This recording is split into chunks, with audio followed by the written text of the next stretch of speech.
ভাইয়া 10টা টাকা দাও, আইসক্রিম খাবো। হরু বেটা, সকাল সকাল এগুলো কি কস? আমার কাছে টাকা নাই, যা মারতে লয়ে এলো। তুমি যদি না দাও তাহলে কালকে রাতে কারে নিয়ে ঘুরছো ওটা কিন্তু আমার কাছে বলে দেবো। হ্যাঁ, কস কি তুই? আমি কালকে কারে নিয়ে করলাম? তুমি কালকে রাতে একটা মেয়ে নিয়ে রিক্সা দিয়ে ঘুরছো, আমি বারান্দা থেকে দেখছি। তুমি যদি এখন 10 টাকা না দাও আমি আমার কাছে বলে দেবো তুমি যে একটা মেয়ে নিয়ে ঘুরছো। ভাই মা ফসাই দোয়া ওসাই, তুই আম্মুরে কিচ্ছু কইস না। তোরে 10 টাকা না, তোরে আমি 20 টাকা দিতেছি, তুই কিন্তু আম্মুরে কিচ্ছু কইস না। আম্মু জানলে কিন্তু আমার মাইরি লইব।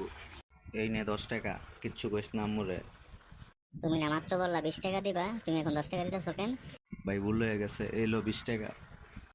হ্যালো জরিনা, কালকে যে তোমার নিয়ে ঘুরছি ওটা তো আমার ছোট ভাই দেখে ফেলাইছে।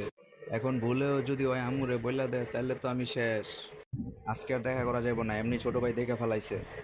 আবার 3-4 দিন পর দেখা করবো, হ্যাঁ? তুমি রাগ করো না, ঠিক আছে? আর আমার ছোট ভাই কিন্তু সিসি ক্যামেরাতে কোনো অংশে কম না। আমাদের খুব সাবধানে চলাচল করতে হবে, বুঝছো?